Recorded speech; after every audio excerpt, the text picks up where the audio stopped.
Welcome in to the EOT. We're coming to you live from the capital city of the great state of Texas. We're overlooking downtown Austin and the University of Texas, where they're fired up because the Longhorns are headed to the college football playoff. They are Big 12 champions off a 12-1 season. Welcome to the weekly broadcast that understands that the pride and tradition of the Texas football program will never be entrusted to the timid or the weak. It's the Eyes on Texas multicast. We are a multicast because you can hear us in multiple variety of places.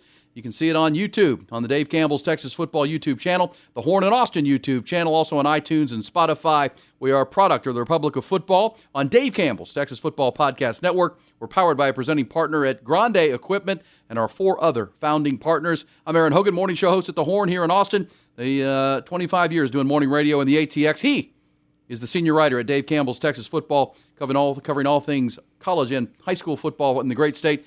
He is our friend Mike Craven. It's the multicast that keeps you on top of all things Texas football and all things football in Texas.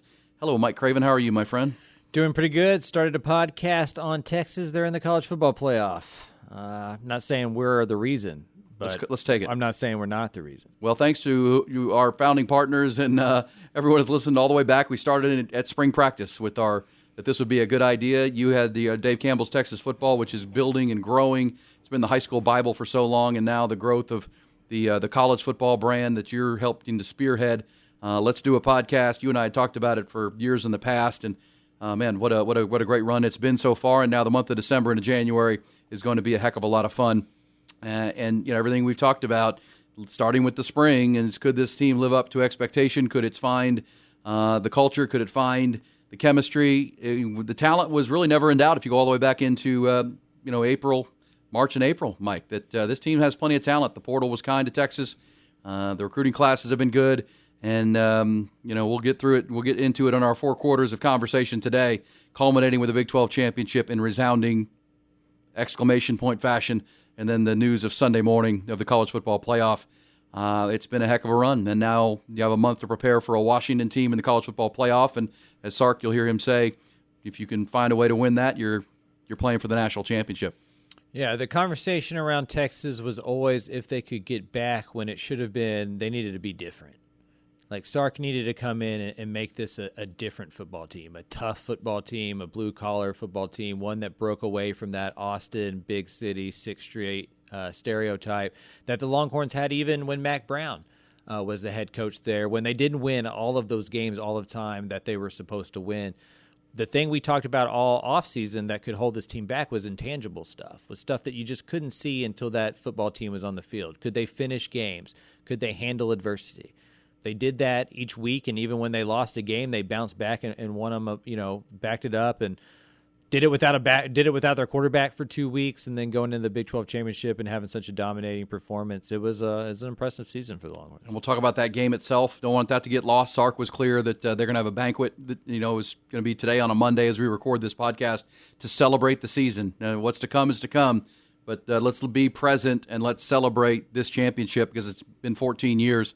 And not enough over the last 26 years in the Big 12. So celebrate that. We'll talk about the game itself. We'll also talk about how Sunday morning with the college football playoff came down in the news. We'll hear from 2 of the main captains of the Longhorns, Quinn Ewers, the Texas quarterback who had a historically great Big 12 championship game on Saturday. Jalen Ford, the senior linebacker who has been here through 5-7 and now to 12-1.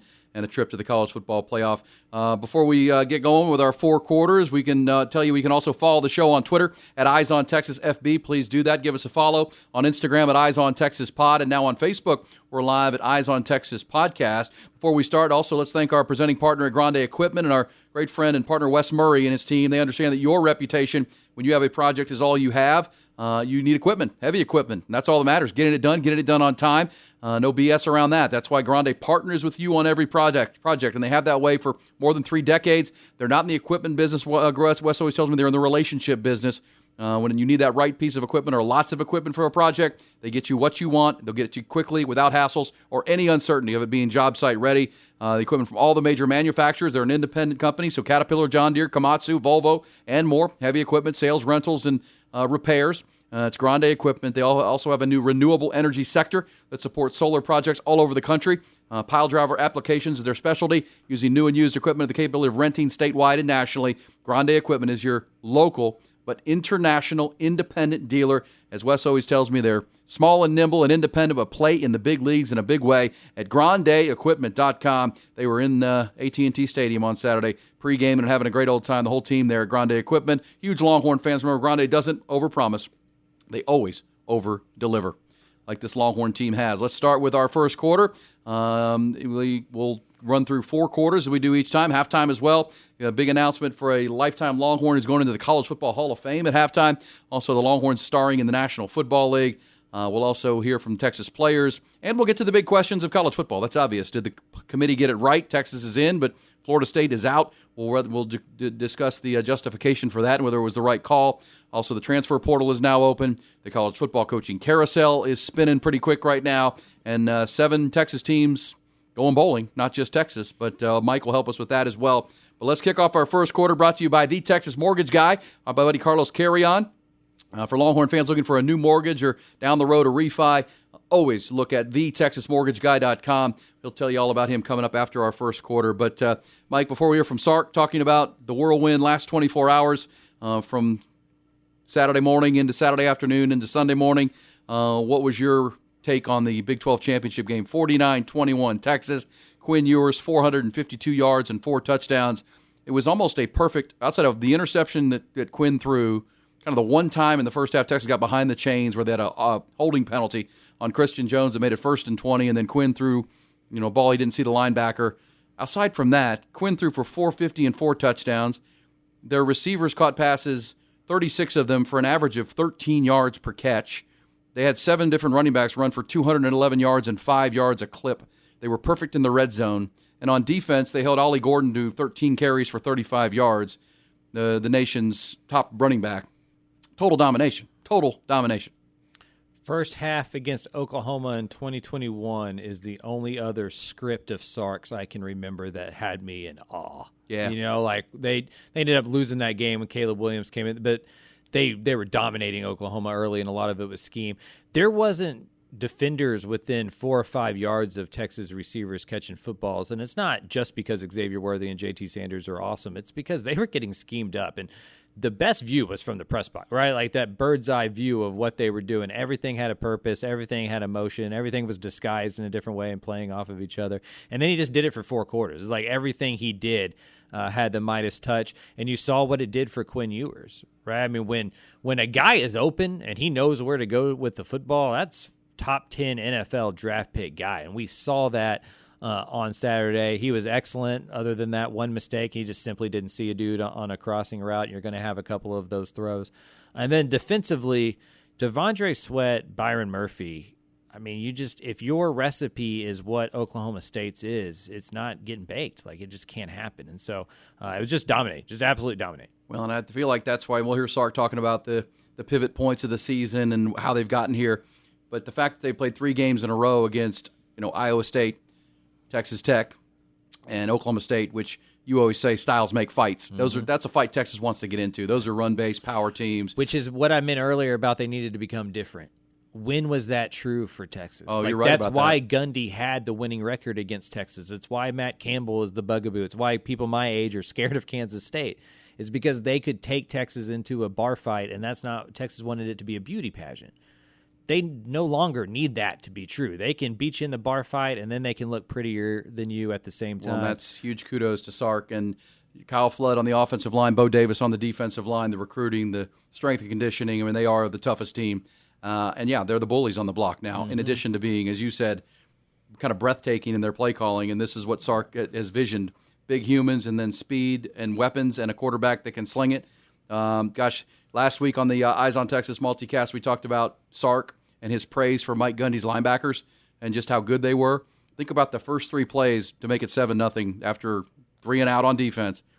Punt, short, 40 yards to cover.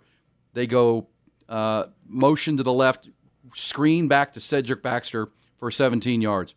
They come back with a sweep to Keelan Robinson to the outside left side. They come back with play action left, roll back right, and Adonai Mitchell on a corner route to the pylon. Just those linebackers are doing this. They're on roller skates. I mean, they're not, because I believe firmly, and Mike Gundy kind of alluded to this after the game, they thought because they watched Texas run all over Texas Tech, and Iowa State, they were going to get a strong, heavy run. against Iowa State or against Oklahoma State. They did not. It was, they ended up running for 211 yards, but Sark believes in passing early to be able to run late. Yeah. Pass early and close out with the run with your big humans after you've worn them down. That was a clinic in play calling and taking their strength and playing against them. Because when they have those linebackers, Mike, and if you go back and look at the formations they were coming with in that game, Texas was on two backs a lot, so 21 personnel. When they go 21, you've got to match that, right? You got 21, two running backs and a linebacker and a tight end on the field. You're bringing extra linebackers. Well, then you pivot to pass off of that. Mm-hmm. They don't have the speed to cover you. They just don't. Yeah, and if you can confuse them for a half step, they absolutely don't have the speed to make that up, you know? And so, like, that little split second where they're thinking about it is enough for J.T. Sanders to be on his own. I always, think of those kind of – it's like Greg Maddux pitching. Yeah. Where, everybody's taught that you use the fastball to set up the breaking ball stuff, and he flipped it on its head. And Sark does that as well as anybody, where it's like, I'm going to use the pass to set up the run, and by the time you're worn out and you're done and your brain's spinning 10 different ways because of everything we're doing, then we bash you in the face. Yeah, now we come back and gut you with simple runs. Right, just bludgeon you with with DJ Campbell. Kelvin Banks killed a guy, by the way. Yeah, he did. That was one of the better. After the game, they did a little scrum deal, and I just had the first question because I was standing right there next to Kelvin Banks, and I was like, tell me about that pull block. And do you know how good a block has to be for you to have to give no more context to the player who just played 80 plays and him just be like, yeah, so what I saw that, he knew exactly what I was talking about because that was beautiful. That was tremendous. Oh, I mean, they were on point, and they went in with a purpose and mission accomplished, and they didn't know what was going to happen beyond it. But let's hear from Sark. Obviously, you wake up on Saturday morning, we'll hear from the players talk about, and Sark trying to sleep Saturday night into Sunday, how'd they sleep. But first, let's hear Sark talking about the last 24 hours, winning the Big 12 championship, taking that trophy from Brett Yormark.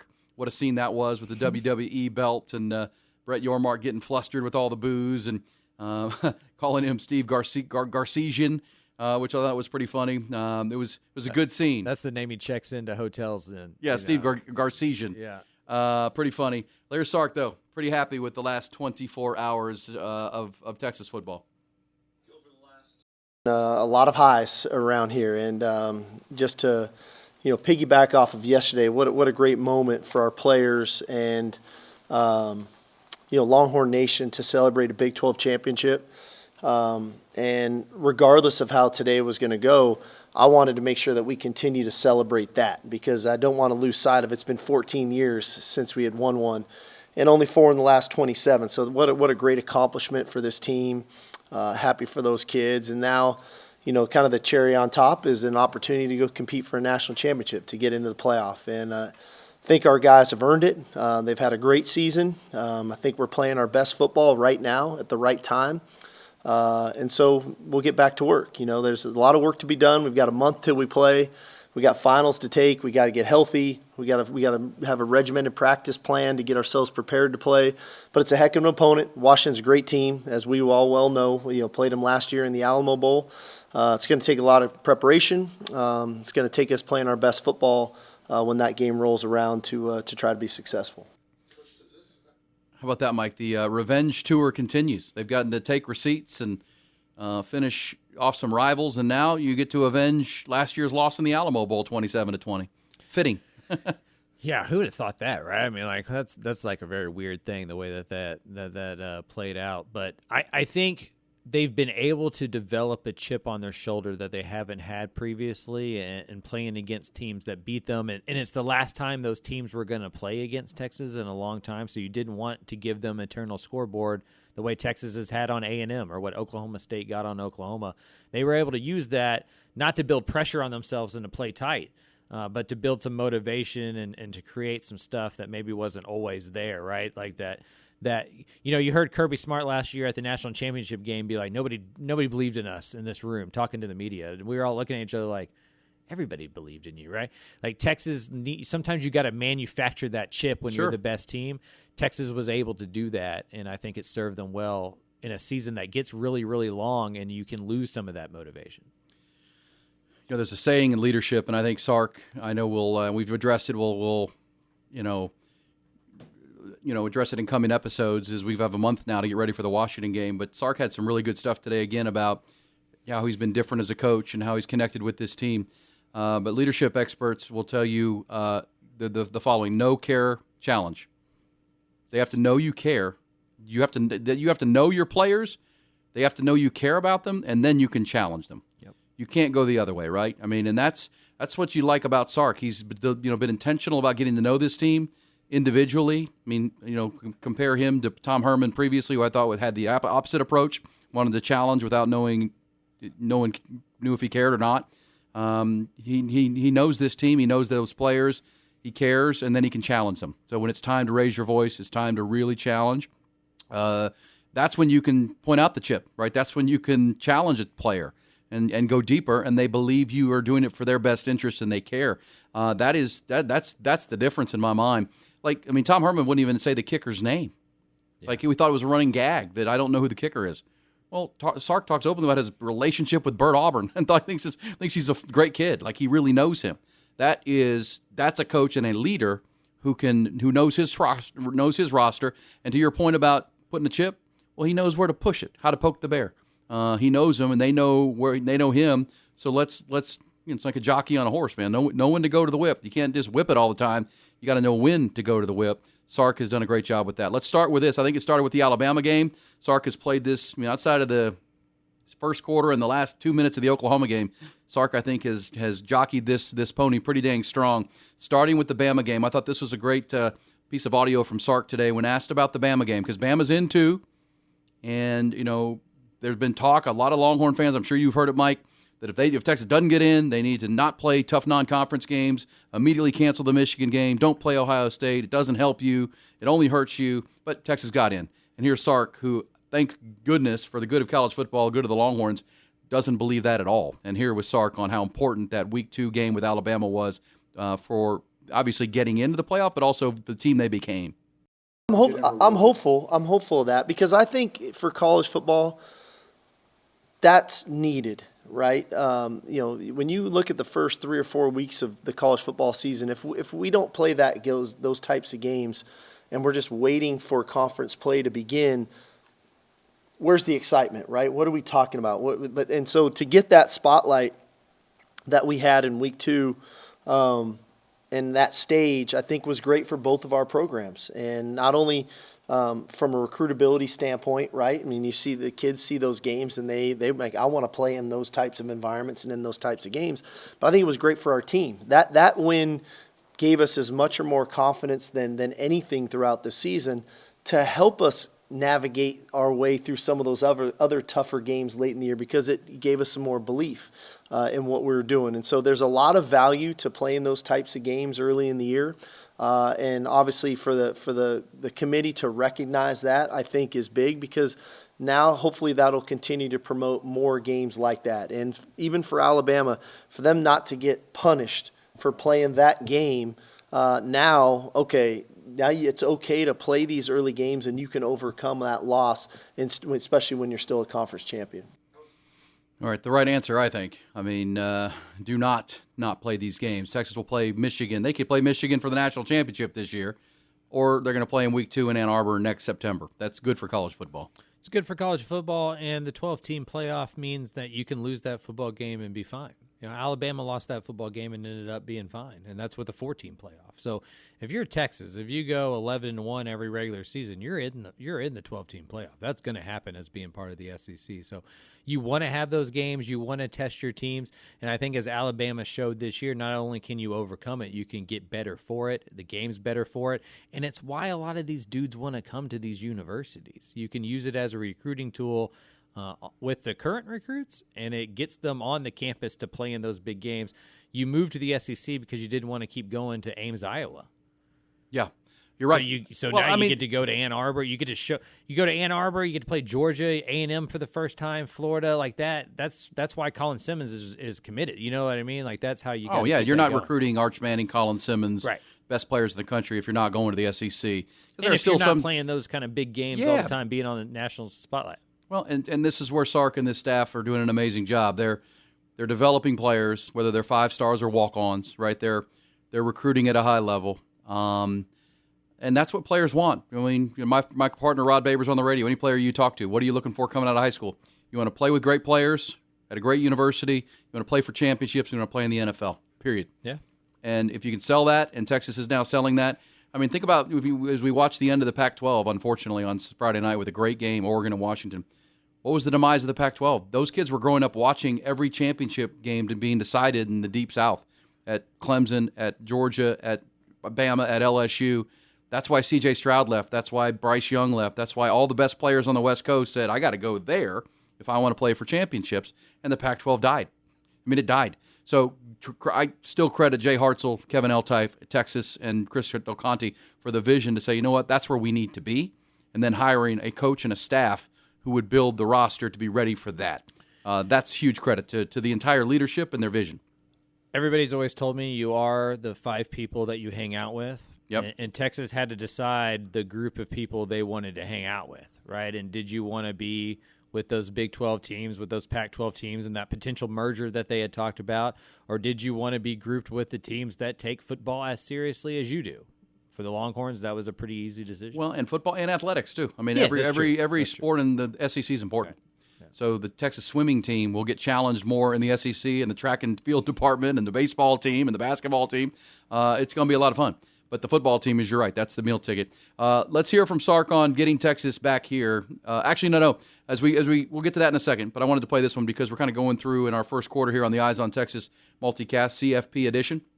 The roadmap of this season. The Alabama game was pivotal, as Sark just said, but Sark was asked today about what was there a biggest single moment that defined the clarity? And that's hard to do, right? There was a goal line stop against Houston. There was the TCU play where A.D. Mitchell caught a third down play, which was critical. There were big moments, but Sark cited one as being what he would say is the defining moment of this season to this point, 12-1 and Big 12 champions.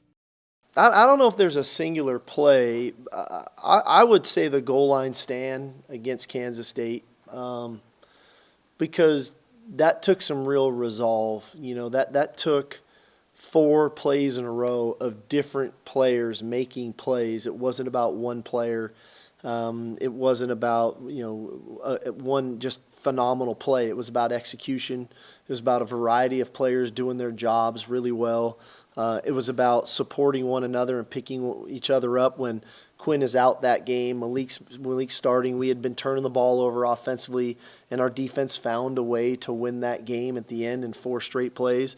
Probably that sequence of plays is something that stands out to me because I think that's what this team is made up of, and so I probably lean into that sequence as much or more than anything. I think he's right. If you combine the Alabama win and the confidence it brought, and remember the circumstances of the K-State game. Quinn Ewers was hurt. K-State was coming in hot. You got off to the great starts. Looked like you're going to blow them out, and then some mistakes by your backup quarterback and your punt team, and all of a sudden they're back in the game, and you're trying to hold on. Your captains, your defense rose up and made huge play. Not just one, but 4. That's a great point by Sark, that if you don't win that game, you're not here. That derails everything. You survived it, then you got healthy, and now you're playing your best football and going to play for a championship.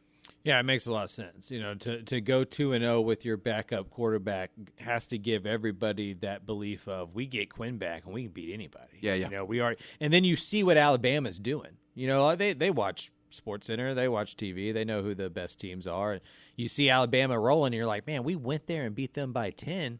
They may join us in this college football. We can win the national championship if we can just get there and take care of business. And you saw the last 3 weeks specifically them stop kind of playing around with their food, play more 4-quarter football games, and just dominate some people and make it to where there wasn't the chance for this committee to look at them and go, well, they haven't been playing that good of football. Do we have them at 4? As Alabama passed them up? I mean, they were 3rd. There wasn't even a conversation of who was getting into the playoffs. And so I think that's how they played as much as who they played. Yep, and the roller coaster of the emotions of the highs of September, the injuries, and the loss and near loss of October to now. And you're right, second half of Iowa State through Texas Tech and Oklahoma State on Saturday, they've outscored their opponents 126-41. Yeah. 126-41. That's putting your foot on the gas, and that's why they have a chance to play for the championship on January 1st. One other from Sark in our first quarter, and we'll wrap it up. Actually, 2 others. Big picture for Texas. Getting Texas back here. This is a good one, too, for Texas fans and our Eyes on Texas multicast viewers, because getting Texas back to this point, this is pretty good and revealing from Sark. and candid about why he took this job. There became a point when I was at Alabama when, all right, I'm going to be a head coach again, and I want to go somewhere where I have a legitimate chance to win championships. And when this opportunity came, to me, this was the no-brainer because I know what this place can do, and I understand there's high expectations and a high standard here for winning championships, but that's why I came here. I wasn't naive to think that, I just get to be a head coach and ho-hum and win 8 games and everything's going to be great. No, you're brought here to compete for championships year in and year out. And so now to be here in year 3, this is why I came. And so, and I never wavered off that with our players. I stayed consistent with that through 5 and 7 and through 8 and 5 and even into this season. And I like I said, I'm grateful for our players that they believed in me of the path and the process that it was going to take to get to this point. All right, good stuff from Sark. Any thoughts or just more of the same? That's what you want to hear from your leader of your program now and as you head into the SEC. Yeah, I mean, he's a confident guy, obviously, who's gone through some stuff, has come on the other side, and that can provide you some toughness and some clarity. And he feels he's a guy it takes that type of personality type to come into Texas and handle it. And I think we've seen other personality types that maybe, really, like Charlie Strong was the greatest guy in the world, right? He just wasn't that organized. Like Tom Herman was a little bit more organized, but he didn't treat players, to your point earlier about the punter thing, as well. Sark comes in here with that NFL mindset, who's seen it done at Alabama, who had the confidence in himself that if he could stay on the straight and narrow, that everything around him would take place. It wasn't great the first 2 years, but they've come out the other side of this, one of the better programs in college football, and built in a way that feels sustainable. Like, this doesn't feel like one of those, like, when a certain couple players leave, this thing's off the tracks. He's kind of building it in a way that feels sustainable over time, like Alabama, like Georgia, like Ohio State, like Clemson. All right, coming up, we'll hear from Quinn Ewers, Jalen Ford, and more from Sark on the big decision and how it went down. But before we wrap up our first quarter, brought to you by the Texas Mortgage Guy, Carlos Carrion. Can we hear one other to wrap up the first quarter with Sark, talk about what the plan for the next month is, now that we know Texas is in, and how they got here, the path to 12-1 and a Big 12 Conference Championship. What is the plan for the next month until January 1st when the Longhorns play the Washington Huskies the night of the first day of 2024? I think naturally that's one of the beauties of being in the playoff. You like to think you're not going to have opt-outs, right? That you're playing for a championship. And last year was difficult, and so the fact that they'll have everybody there and hopefully healthy, and that we have time to get ourselves healthy, which has been a little bit of an issue of ours here over the last month or so, of just kind of little nagging injuries. To get our team healthy and an opportunity to put our best foot forward is huge, because it's going to be needed. Washington's a very good team, and they're going to be healthy too. They've had their own injury bug that they've been dealing with, so it's going to be a great challenge. Should be a heck of a game. Real quick, Mike, roadmap is good because the portal's now open. We've seen 11 Ohio State players have entered the portal up in Columbus. Not sure what's happening there, including their starting quarterback as they head to the Cotton Bowl coming up, play Missouri. No Texas players into the portal today, which is a good thing on this Monday. We'll follow that, so you got to re-recruit your own roster. You want to attack the portal for your own needs for next year. And you have a signing class December the 20th, which is 2 weeks from Wednesday. That's when the early signing window opens to get a bulk of 80-90% of your recruiting class for 2024. Yeah, and the later your bowl game, the more opportunity you have as a coaching staff to spend this last 2 weeks, 3 weeks really honing down on your recruiting class and locking those guys in, cherry picking a few extra guys, making sure nobody decommits, seeing if you can flip a dude. Whereas, my UTSA Roadrunners bowl game is December 19th. It's hard to get on the road and, like when you have practices all of the time, right? Yeah. And so there's little hidden advantages there. Mostly, though, it gives players 2 weeks to kind of do some lifts, get some rehab in, get those, bumps and bruises get away from out football of the way. A little bit. Yeah, decompress, do your finals. I know we forget this, but there's still tests to be had at some point as a college student. So try to get a lot of that stuff out of the way, be rocking and rolling and ready once they lock in for playoff practice. And, right after Christmas, which is the 25th, you got a full week of get back to game week prep. They'll do some ahead of it. It's there's Sark with the rundown. All right, that's our first quarter. Pretty deep stuff. Good conversations. Big 12 championship We'll get into the how the day went on Sunday with the announcement, and we'll hear from Quinn Ewers and Jalen Ford. We'll hear from Sark more. First quarter closed on time by our man Carlos Carrion, the Texas Mortgage Guy, online at TexasMortgageGuy.com. When it's time for a new mortgage or refi down the road, always better working with an expert in the field, but also one who's a diehard Longhorn fan like you, lifelong Austinite, talk Longhorn sports of any kind, football, of course. Just makes sense. It works better. It's a more comfortable environment. And he's just working with like-minded people, know the business, know Austin, and know what's best for you, or at least we'll try to figure out what's best for you. That's what Carlos Carrion is all about. As we say, born and raised here in Austin, decade in the mortgage business. Great communicator, fast response times. He doesn't want to be your just a quote for you. Anybody can give you that. He wants to be your guide, roadmap to help solve problems, strategize the important financial decisions of your life, like a new home or a refi. Find him TexasMortgageGuy.com. Also on social media. Just search Facebook as well, Carlos Carrion, Carreon. Also on Twitter at Carlos Carrion 36. Second quarter delivered by the Good Times and Incredible Scratch Comfort Food at Hayes City Store and Ice House in Driftwood, Texas, between Kyle and Wimberley. Good luck to the Wimberley Texans, by the way. Still playing in the state semifinals. They're going to play Belleville this week, Friday, up in Pflugerville. Good luck to the Wimberley Texans. Also Lake Travis and Liberty Hill in the Central Texas area. One win away from playing in Jerry World next weekend.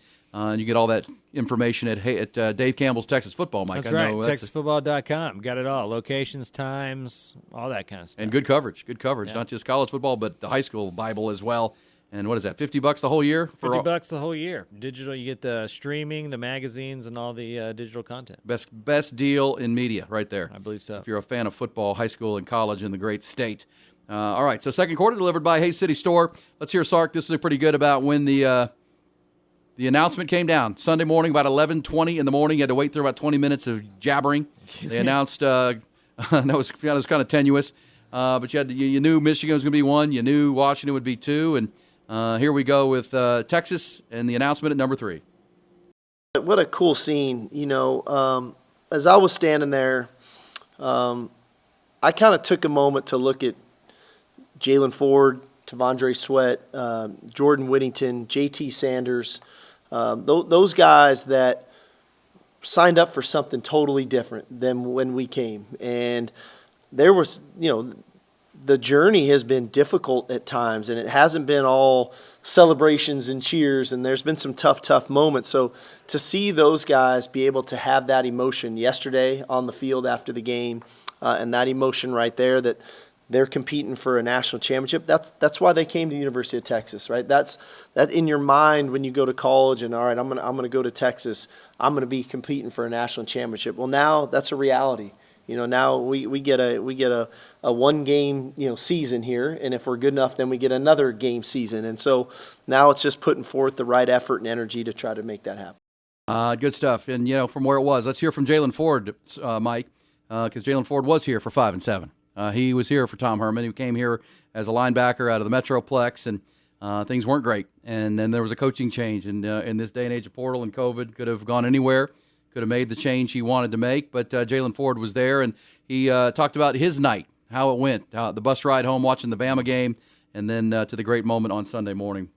We watched the Bama game on the bus, and then we seen Bama win, and we was like, okay, we got a chance, And then we seen I watched the Florida State game at home, and then that kind of gave me a little doubt, just because you never know. So I think, and then you kind of got those first 2 spots watching the little the show or whatever, and then you like that third spot, and so everybody's like, oh, my heart's starting to beat, or like a little nervous, So, but it's fun, and it's kind of cool just because that's just how much everybody cares about it.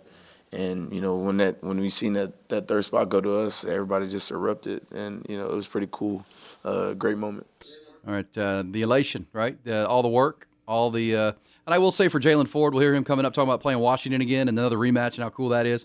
But he was asked about the Florida State players, and he had a real great response to that too, about how he feels terrible for them, like they don't work any harder than we do, and or they work as hard as we do, and we'll get into it in our fourth quarter. That's tough. Someone was going to get left out. You feel bad, and Jalen was genuinely, felt terrible for the Florida State players because he knows how excited he is, and he can imagine how heartbroken those guys are. Yeah, no doubt. We'll talk about that a little bit more later. But I can't.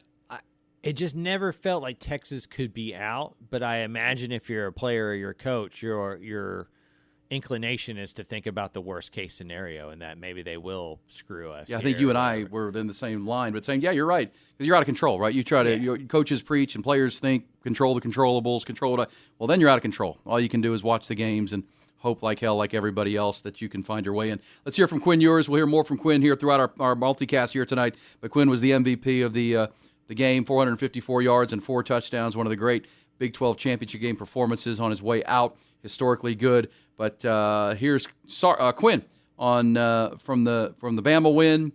This was a good one. This is him talking about the win at Bama and just how important that was to this team's development, to what you saw on Saturday and where they are now. 100%. I think that's why that Coach Sark and some of those guys wanted to have a scheduled game, pre-conference game of that aspect, because going into Alabama and winning like we did early in the year is a hard thing to do, and for us to accomplish that is awesome at its own, and for it to have worked out in our favor this year it's been phenomenal. All right, so that win justifies Texas more than anything else, right? Without it, who knows, right? I mean, they wouldn't. You don't play that game. You say if you play South Alabama or somebody, and you're not in this spot with the same resume minus that game. Yeah, let's say that third game was UTSA and not Alabama. Texas isn't in the college football playoff. Nope. I think it's more likely Ohio State or Georgia's in the college football playoff, and obviously Florida State up there as well. That was the thing. We'll talk about this later, but that was the thing that was weird. Is like if Alabama's above Florida State, how is Georgia not above Florida State? But anyway, Conference championship. Yeah, but I think that'd be the data point. But if it's like we're going with best team, then like clearly Florida State's not even fit. Anyway. It just feels like they pick and choose sometimes. Yeah, you're like right. What they really go by, and so if you're Texas though, this was the matchup you wanted, right? Did you you don't want Michigan, you don't want Alabama, right? You want Washington. You get it at the Sugar Bowl. I think it's about as good as it could have came out for Texas. Yeah. Now the reality is, I mean, Washington does best what Texas struggles with most. I mean, Michigan's a running team, Bama's a running team predominantly, but. I mean, and Michael Penix is really good. I think it's a hell of a game. Just think about the Final Four and the coaching matchups. I mean, you got Sark v. Kalen DeBoer, two younger, rising stars in coaching, and then you got Saban and Harbaugh. Come on now, a couple of legends going head-to-head with two rock'em sock'em football teams. Pretty darn good. And if Texas were to win this game, find a way, you're going to play one beat-up team that following week, because that Michigan-Alabama game is going to be a physical beast. Yes. There'll be some paint traded in that game, heavy hitting for Alabama and Michigan to try to get to the national title game. One more from Jalen Ford to wrap up our second quarter of the Eyes on Texas. Jalen Ford on Facing Washington. This is pretty funny. Somebody asked him, and you can see the wry grin on this team. The FAFO, F around and find out, has become the mantra. And revenge games have become the mantra. And what do you know? The Longhorns in a semifinal situation get to play a team they played last December 28th and lost. A chance to avenge that. Here's Jalen Ford. Yeah, another rematch. I mean, our biggest thing is just kind of getting all this year. Our thing was like the teams that we lost to last year, giving them our best shot again, and to see that us and Washington are in the college playoffs after being in the Allen Bowl last year is kind of it's kind of ironic, but they got a good team, and I think for us, we're just ready to finally get a chance to go show what Texas football is. All right, there you go, another revenge game, and there's some players. We'll get more from Jalen and Quinn Ewers on this team and how they've come together this year. But your second quarter was delivered by the incredible Scratch Food and Amazing Times at Hayes City Store and Ice House in Driftwood, Texas. Hayes City ready to serve your family and big group. If you got a big birthday party or big Christmas family in town, you want to get out there. They're the total package, absolute destination location. From however far, it's worth your trip. Seating inside the original store, the bar and kitchen, of course, on the picnic tables, under the gorgeous canopy of oak trees. They've laid down the turf there. It's just a perfect spot on a nice day or nice afternoon or evening. Live music stage there as well. Great live music 6 nights a week. And the adjacent the Ice House and Sports Bar, where you can sit there even when weather's rough. You can be under there, and they close down the tarps there and the shields, and still wonderful inside for the food and the sports. Great spot. Hayes City Store, famous for their scratch comfort Texas comfort food, including the wood-fired pizzas, the house-ground burgers, the chicken fried steak, truck stop enchiladas, the full bar, great margaritas, over 53 beers on tap, and so much more. The complete mouth-watering menu is online at HayesCityStore.tx.com. And don't forget about Travis and Tamara's new location. It's a steak and seafood, little higher-end spot, but still the formal casual mix in Buda, Texas, right in downtown. Charming Buda downtown on Main Street. It's called Taste on Main. Either one, phenomenal for your holiday season or anytime at Hayes City Store and Taste on Main. All right, halftime, of course, we check on the NFL Longhorns and get you some former Longhorn news, including congratulations to the lifetime Longhorn Derek Johnson, one of the greatest defensive players in Texas football history. Remember, an elite group of Longhorns who's earned consensus first-team All-American honors multiple times. He's going to be inducted into the College Football Hall of Fame this Tuesday. So we record on a Monday. That'll be tomorrow night. The College Football Hall of Fame, part of the 2023 class, the Nagurski and Butkus Award winner, and one of the best players on the defensive side in Longhorn football history, will be the 25th Longhorn inducted into the College Football Hall of Fame. 22 Longhorns have gone in before him, or 25th Longhorn, but the College Football Hall of Fame all the way back to, 1944. When the first class went in. You're thinking of guys like Earl Campbell and Chris Gilbert, Jerry Gray, on down, Jerry Sizemore, Vince Young, of course, and on. Mac Brown, class of 2018. Darrell Royal is in there as well. And now Derek Johnson, rightfully going in out of Waco, Texas, to the College Football Hall of Fame. Nolan Hogan, our digital producer, always keeping his eye on the National Football League, Longhorns, and what they're doing on Sundays and Mondays and Thursdays. How was the week for the Horns there, No? Not too bad. Seattle and Dallas started off on Thursday night. Quandre Diggs. He played great in that game. He played great. Six tackles, 4 solo. Then moving on to Sunday, the first national game of the day, 12 o'clock game between Houston and Denver. P.J. Locke was in for the suspended Kareem Jackson for all his dirty hits this season. And he played good, too, against Houston. He played great. He had 8 tackles, 6 solo, a sack, and 2 tackles for loss. Another Longhorn that played in that game on the Denver side of the ball was L.J. Humphrey. Lil Jordan Humphrey had one reception for 12 yards. Andrew Beck also had a reception with the absence of Dalton Schultz this week with a hamstring injury. Malcolm Roach played for New Orleans this week against Detroit. Had 3 tackles, 1 solo at the nose tackle position. Another great day. Bijan Robinson, playing with Atlanta, played against the New York Jets this week, who have been dominant against the run game. So he had 18 carries. They fed him this week, 53 yards, and 3 receptions for 26 yards. Deshaun Jameson, special teams guy for the Carolina Panthers, 1 solo tackle. Deshaun Elliott, playing with the Miami Dolphins, had 3 tackles, 1 solo. And Cameron Dicker finished off the day with 2 field goals made. Scored the only points for the L.A. Chargers. All right, good stuff. Yeah, they won 6-0. Bill Belichick, the GOAT, maybe the best coach ever. His defense has held 3 consecutive teams to under 10 points, and they've lost all 3 games. That's incredible. Their offense is historically bad. Might miss Tom Brady just a little bit. There's our halftime, brought to you by our friend Richard Striever and his great team at One Source Gas. You know, when you're a compressed gas shop or any small business and you're taking market share and you're growing, it tells you you're doing it right, and that's what they are at One Source Gas. They provide compressed gases such as CO2, nitrogen, oxygen, propane, and many more to various industries in the great state, all over Central Texas. Started as a little old company, and they keep growing up into Round Rock, down into San Marcos, and down into Braunfels, because it's their hospitality and their service and taking care of people and making sure you have what you need when you need it.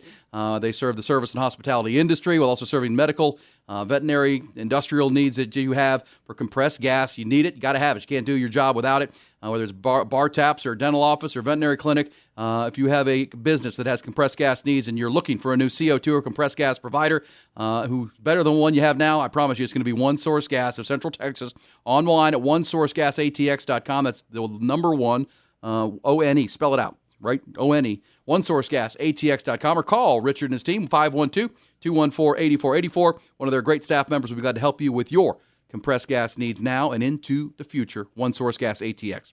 All right, third quarter time, presented by Brain Vault. And the Brain Vault technology, much more than a mouthpiece. It's an orthotic that is a proven way for young athletes to play hard but play safe, minimizing the risk of concussions. Proven on the football field and on the fields of play, but also proven research-based and technology and science as well. We'll tell you about it coming up. But third quarter is the big story in college football, and this Eyes on Texas podcast. Did they make the right call on the 4-team playoff? Longhorn fans Didn't really have to worry once you saw Texas at 3. The next question was, what about 4?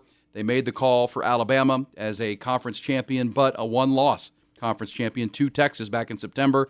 That left Florida State out, Mike. An undefeated 13-0 conference champion, won all their games by double digits, beat 2 SEC teams along the way, really found a way, everything coaches preach, overcome adversity, even with a third-string quarterback in your championship game, won the game, and they feel like they were penalized for the quarterback. Let's hear Boo Corrigan real quick. Boo Corrigan, I have to point this out, he is not only the committee chair of the College Football Playoff Committee, 13 members, he's also the athletic director at North Carolina. He is an ACC athletic director, and Florida State is an ACC team. So this obviously was not his decision. Cost that conference a lot of money to not have a semifinal team. But here is Boo Corrigan on the reason that they chose Bama over Florida State. Florida State is a different team than they were through the first 11 weeks. Coach Norvell, their players, their fans, an incredible season. But as you look at who they are as a team right now, without Jordan Travis, without the offensive dynamic that he brings to it, they are a different team. And the committee voted Alabama 4 and Florida State 5. All right, Mike, your thoughts on the decision? We could do an hour on this. I know. Well, you probably did 5 hours on this earlier today. We did. I think that the committee came out with the best 4 teams. I don't know if for the 10 previous years or the 9 previous years of the college football playoff, if that was actually the criteria they used. I know they say that's what they do, but it's always been the 4 most deserving teams. I don't think Cincinnati was one of the 4 best teams when they made it in there. I'm not sure TCU was one of the 4 best teams when they made it in there last year, and a 2-loss Alabama team. Was probably that. This Alabama team wasn't one that just dominated through the season, and it was like, how can you write the story of college football in 2023 without Alabama? I was at the A&M game where they won by 6 points in large part because Nick Saban didn't go for it on 4th down multiple times. We're 8-9 days away or removed from them needing a 4th and 31 Hail Mary miracle play to beat a bad Auburn team that lost to New Mexico State the week before. So I just don't I think that the committee looked around and said, if we don't have an SEC champion in the playoff, is it a legitimate playoff? And I don't think that they believed it did, because everybody's had the brain rot of believing that if the SEC is the best at everything all of the time. And then I also think that they were worried about a TCU-Georgia situation. Nobody wants a 65-7 semifinal. They're just removed off of what happened with TCU, and they did not want Florida State to get absolutely, mollywopped by Michigan in the Rose Bowl. And I think those two things combined to come up to where we are. Let's also say this, because, this is a committee that, you're chosen to be on, but I don't think any of us would want to be on that committee yesterday. I would have. You would? Well, yeah, that was a really hard call. The word unicorn comes from unique, right? It was a unique situation that we've never seen before. We've never gone into a weekend, the final weekend of the year, with 8 teams having a chance for the 4 spots. We've never had that. All the way back at Alabama at 8, Texas at 7, depending on how things fell, everybody had a look at it. We knew that, and that's never happened before. It felt clean to me. You have 3 undefeated Power 5 champions, and then the 2 other teams that are right there on the doorstep. One of them beat the other by 10 at their home field. I understand the argument, but I'm also saying that someone was getting left out, because the first time this year there were 5 worthy conference champions. There's never been that. No. Last year there were 2 teams who didn't win their conference in the Final Four. TCU and Ohio State didn't even win the conference. For sure. So it was pretty clear to me going into the weekend that winning your conference championship was going to be a data point that was massive. Georgia doesn't have it. Ohio State doesn't have it. They out. Florida State does, but you had to take the extenuating circumstances into it. But I thought that the athletic director at NC State or at Florida State, Michael Adams, had a really strong statement, and he blasted the committee. And I think rightfully so. He had to defend his program and his team. So the consequences of giving into the narrative of the moment are destructive, far-reaching, and permanent, not just for Florida State, but for college football as a whole. The argument of whether a team is most deserving or best is a false equivalence. It renders the season up to yesterday irrelevant and significantly damages the legitimacy of college football's playoff. The 2023 Florida State Seminoles are the epitome of a total team. To eliminate them from a chance to compete for a national championship is unwarranted an injustice that shows complete disregard and disrespect for their performance and accomplishments. It's unforgivable. Well, I mean, that's a strong stance. The point is, look, we found a way to win. We found a way to beat Florida, an SEC team. We found a way to beat LSU at the beginning of the year, an SEC team. Now you're telling us we're not as good as the SEC. Now, for those, because I can argue both sides of this, Florida State, their combined opponents did not have a winning record this year. Alabama's combined opponents that they played were 50 games over 500 this year, or 40 games over 500. So the strength of schedule wasn't close. But, you can understand Florida State being livid about it, but someone was going to be livid at the end of the day. And I think doing the right thing by the matchup, getting Saban, Harbaugh, Jalen Milroe beat J.J. McCaffrey, that's a better matchup. And it really is for the fans, for the TV show that it is. Should it be that way? Probably not, but in the same point, it is a big business. Yeah, again, I think the committee chose the 4 best teams. I'm just not sure that is truly what the 4-team playoff is. I know that they've written that into the bylaw to give themselves this kind of out, and it usually doesn't come up. Usually there's not 4 teams that are worthy of this. That's the other part. This year there are 5 members. This year there just had to be. It's just what we think is going to happen and what we think is true cannot be more important than what has happened. Or we're doing figure skating. We're not doing football. Right.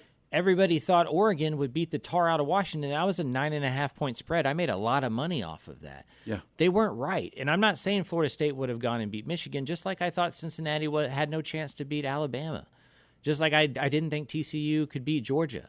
I bet more money than I've ever bet on a sporting event in my life on TCU Georgia because it was such a lopsided competition. But they earned the right to get there by having a resume to get there. And what happens once you're there doesn't determine if you were worthy of getting there or not. Agreed. Florida State's not UCF. Like, this is not the Mountain West. Like, they won a conference against a top 20 team with a third-string quarterback. If Georgia had done that, the narrative would have been, look how great their defense is. They win hard-nosed games. They're going to grind this thing out and win 14-7. You didn't give Florida State that chance because we don't believe the ACC is what the SEC is. And SEC bias did play out. You weren't leaving the SEC champ out. You're just not. They weren't going to do it. Yeah, I mean, ESPN's about to spend billions to own the SEC.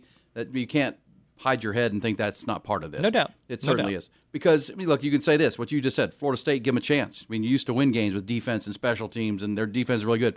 Or you can say, you know what, without their quarterback, they're Iowa. So who wants to see Iowa play Michigan again? I just watched it. I get it. So a lot of conversations. There just happen to be too many worthy teams this year for the 4 spots, and really the heartbreaking part for Florida State, Mike Norvell and those players, is next year this wouldn't happen.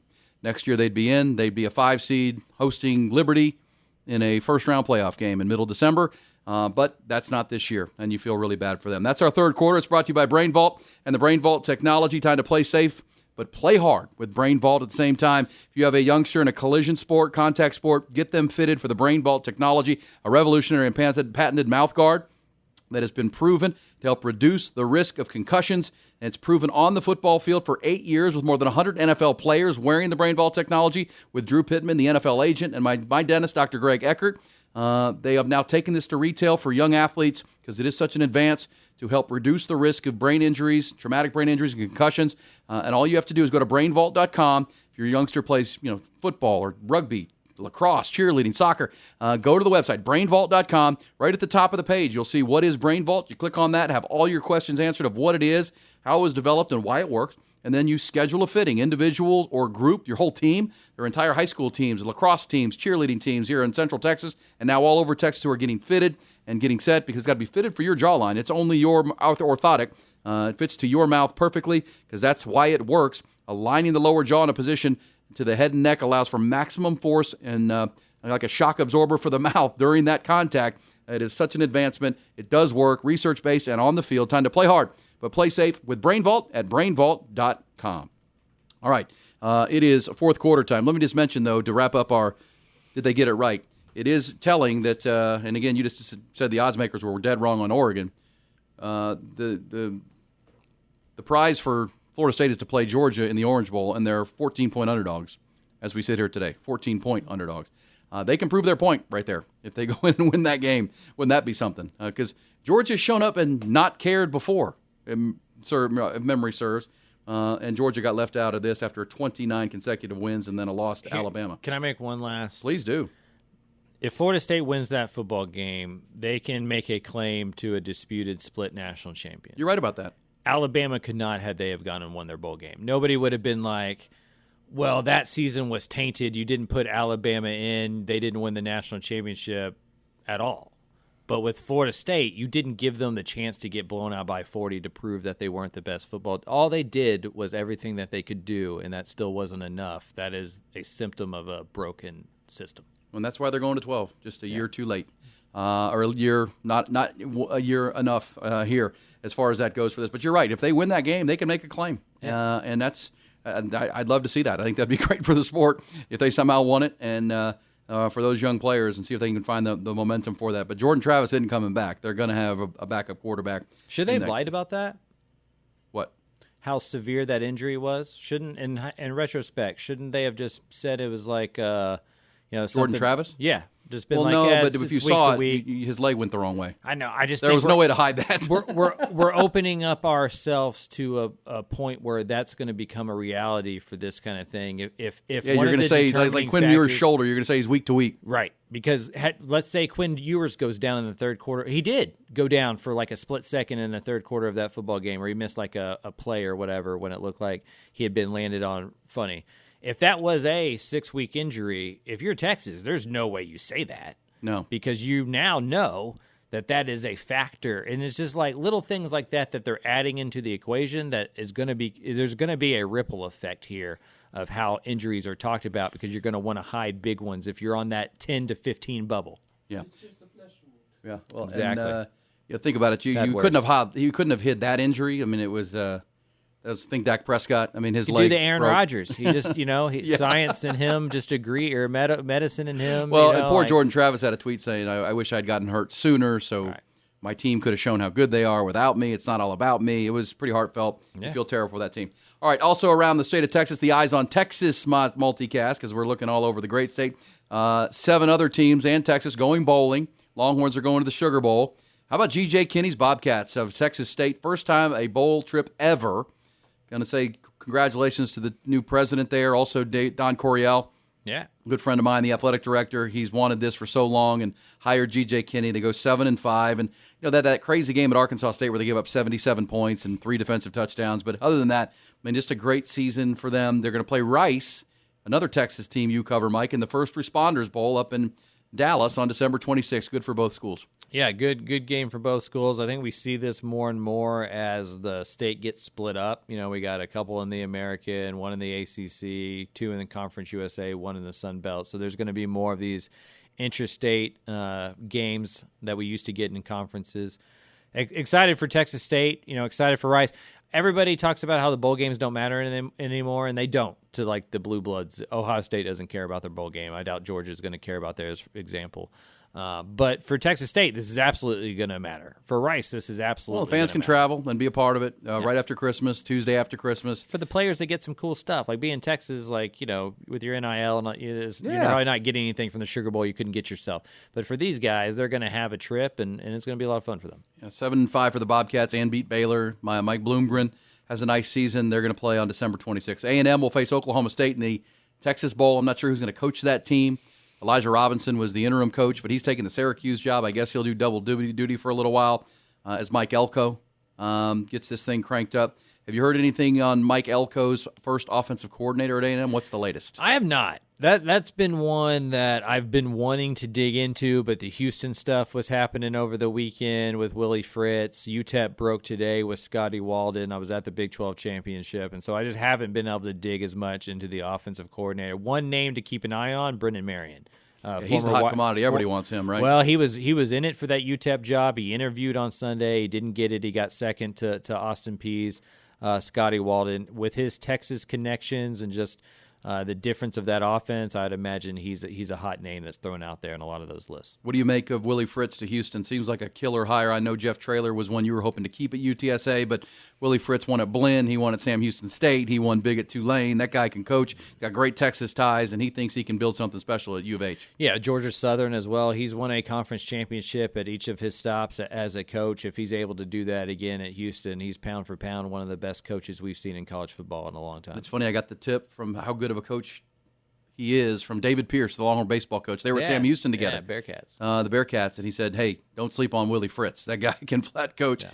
And we talk about it a lot. Like, I really do think coaching changes are a lot like dating, where you're like 180 from your former partner. And like Dana Holgerson was the go out, have a good time on a Friday and Saturday night, and then you're really, really tired on Sunday and maybe like lose track of some of your obligations.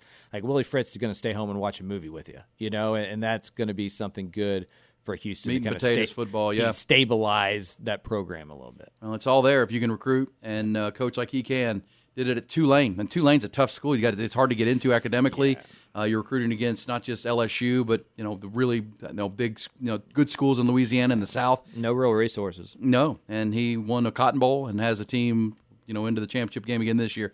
Texas Tech will meet Cal in the Independence Bowl. That'll be December 16th. That's one of the first bowl games, only in 2 weeks for the Red Raiders, for Joey McGuire. That's going to be tough as they're trying to recruit and everything going on there. That's a tough game to get the 16th. SMU meets Boston College. Speaking of SMU, they got to go to Fenway Park to play Boston College in Boston.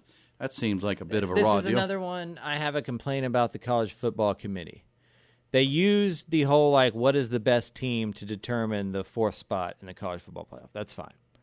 But then they didn't when determining the G5 New Year's Six Bowl. Liberty got it because they were undefeated. Yeah. But Liberty stinks. Conference USA is not any good. They played nobody out of conference. SMU's only 2 losses are on the road to Oklahoma and on the road to TCU. They've beat everybody else. They beat Tulane with a backup quarterback. They're the best G5 football team, but Liberty got it because of their record. Florida State didn't. It's just that is what kills me when it comes to this stuff. If it was uniform, I could live with it. They just pick and choose, and it bothers me. Yeah, when to apply it. You're right. Yeah, when it's going to be on ESPN. Right. It's probably they're all on ESPN. It's like all baseball umpires. Just call it the same. If you're going to call it a little off the play, just keep calling it, and you're good. Be consistent. It's going back and forth. It's well said. You feel bad for SMU. They got to go to Boston, where it could be freezing cold on December 28th to play Boston College. UTSA plays Marshall in the Frisco Bowl December 19th.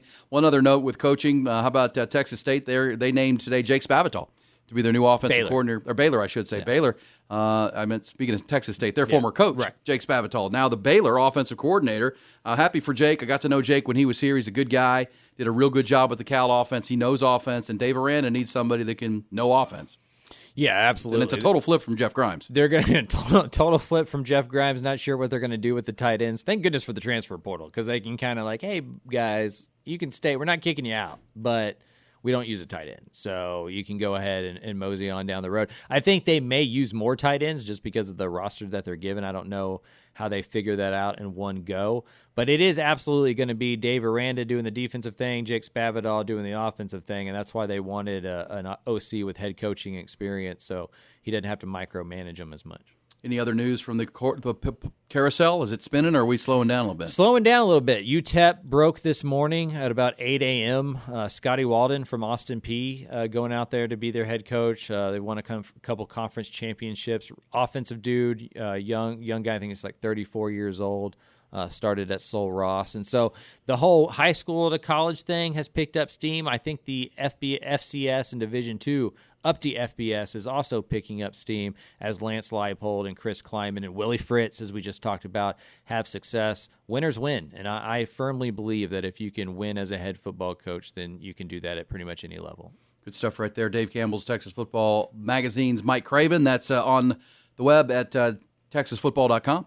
All right, Heisman Trophy finalists are out. Mike, who are we voting for? Michael Penix Jr., Jaden Daniels from LSU, Oregon signal caller Bo Nix, Ohio State wide receiver Marvin Harrison Jr.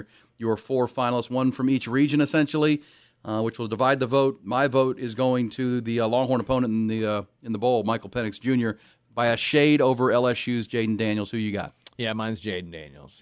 I look at it at the most outstanding player and the guy that you can't tell the story of college football that season without. I mean, what Jaden Daniels has done has been incredible for a team that's not all that good.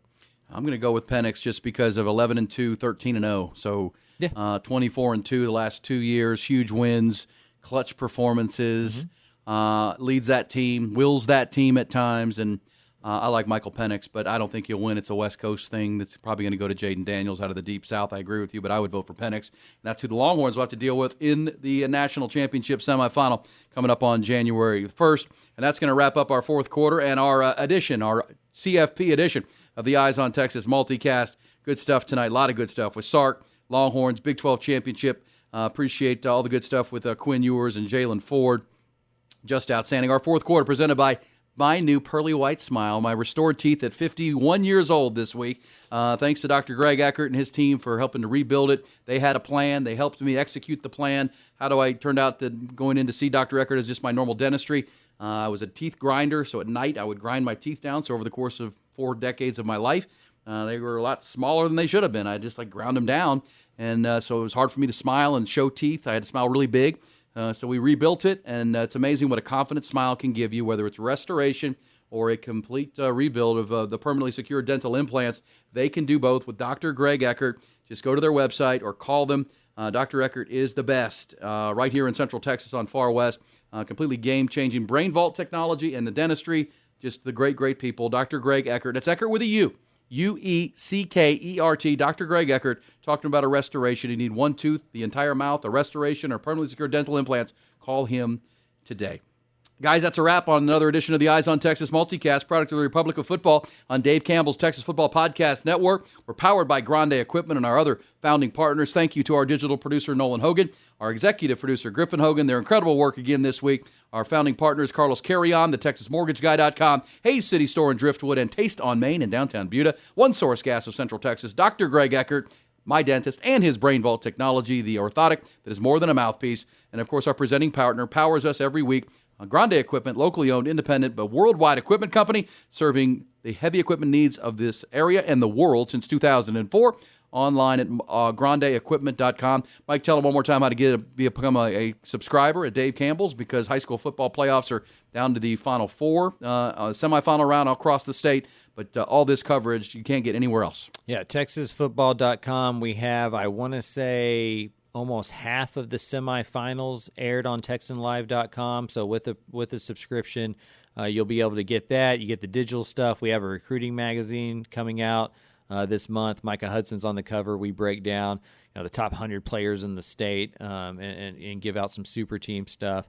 And then every day, TexasFootball.com, coaching carousel, Texas high school football playoffs like you were talking about, and we'll have plenty of bowl coverage. I'll be at the Sugar Bowl from when Texas lands to kind of when they either win or lose. So it's going to be a fun month here. I will be there too, and we will be bringing you coverage week by week here on the Eyes on Texas, the multicast that keeps you on top of all things Texas football and all things football in Texas. It's available to watch weekly on the Dave Campbell's and the Horn Austin YouTube channels, available for download on iTunes and Spotify. Tell a friend, please, and share it with people you know who love football, love Texas football, and love football in Texas. And you all can find it wherever you find your favorite podcast. Have a great week, everybody. Longhorns are in the CFP. They're Big 12 champions, and they'll play Washington on New Year's night. Hook 'em.